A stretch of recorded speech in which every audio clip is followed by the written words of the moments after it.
Hey, t'as 5 minutes?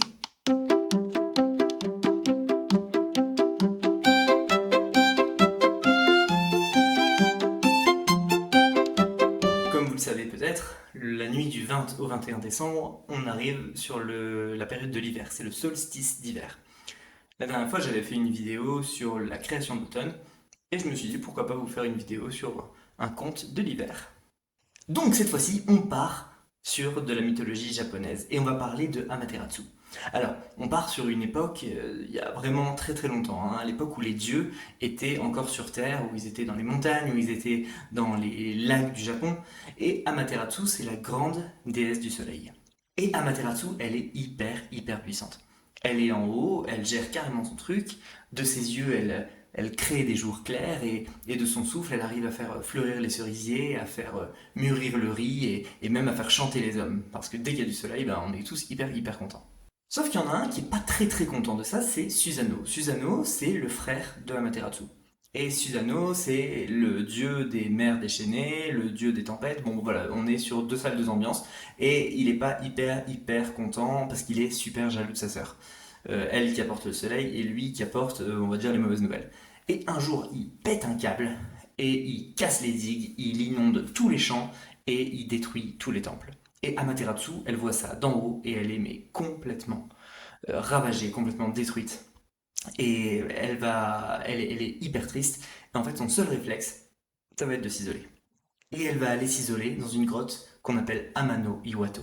Et elle va refermer la porte tout de suite derrière elle. D'ailleurs, la porte, le nom de Amano Iwato, quand on traduit, ça veut dire grotte céleste. À partir du moment où elle referme cette grotte, le monde sombre dans le chaos. Le froid, la nuit, perpétuellement. Les récoltes, forcément, meurent. Même les mauvais esprits rôdent beaucoup plus librement.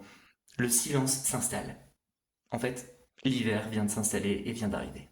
Les autres dieux sont hyper inquiets de ce qui se passe parce que ça les concerne tous. Alors ils vont tous voir Amaterasu et ils toquent à la grotte et ils lui demandent, ils la supplient de revenir pour que la lumière revienne, pour que les récoltes puissent reprendre, pour que le monde puisse reprendre comme avant.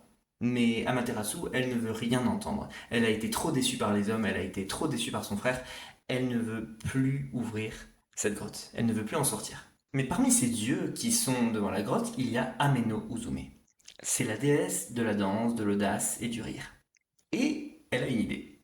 Alors elle va s'installer dans la grotte, elle prend un tonneau qu'elle retourne et elle monte sur ce tonneau. Et elle commence à danser. Mais attention, hein, on n'est pas sur une danse traditionnelle. On est sur une danse hyper instinctive, à la limite de la désinvolte. Et les autres dieux, ils regardent et ils commencent à se marrer. À se marrer parce qu'en fait, c'est bah voilà, c'est son énergie, c'est la déesse du rire, de la danse. Donc le combo fait que les gens se marrent. Et ça commence à foutre le bordel. Un bordel vocal. Et Amaterasu, même à l'intérieur de sa grotte, elle entend tout ce qui se passe. Alors elle ouvre quand même un petit peu sa grotte, son rocher, et elle dit mais c'est quoi ce bordel? Pourquoi vous vous marrez alors que le monde a sombré dans les ténèbres, dans le chaos, dans le silence, dans le froid? Vous devriez trouver une solution, pourquoi vous vous marrez? C'est pas normal. Et un des dieux répond parce qu'on a trouvé une déesse qui est plus lumineuse que toi. Alors Amaterasu, là, elle est quand même vachement intriguée parce que elle connaît toute sa famille, elle connaît toutes les divinités, et c'est la seule déesse de la lumière. En tout cas, à ce niveau-là. Et donc elle sort. Elle est intriguée, elle sort de sa grotte, et là elle tombe face à un miroir. Forcément, qui lui donne son reflet. Alors tout de suite, les dieux, comme elle est sortie de la grotte, ils referment la porte. Le rocher. Et là, Amaterasu, elle est amusée. Elle est amusée parce qu'elle se rend compte qu'elle s'est fait avoir, mais de manière bienveillante. Elle a été attirée par le rire, par le lien de sa famille, et là, immédiatement, la lumière revient. Et depuis ce jour, les hommes savent que parfois, quand la lumière disparaît, c'est simplement qu'elle se protège. Et que seul le jeu, la joie, le vivant, ce sont les éléments qui peuvent faire revenir ce soleil. Amaterasu n'est jamais absente. Elle attend simplement que le monde se souvienne comment lui donner envie de revenir. Et ça, c'est quelque chose qu'il ne faut pas oublier. C'est que même dans nos hivers à nous, psychologiques, mentaux, en fait, peut-être qu'il faut qu'on se souvienne de comment faire briller le soleil.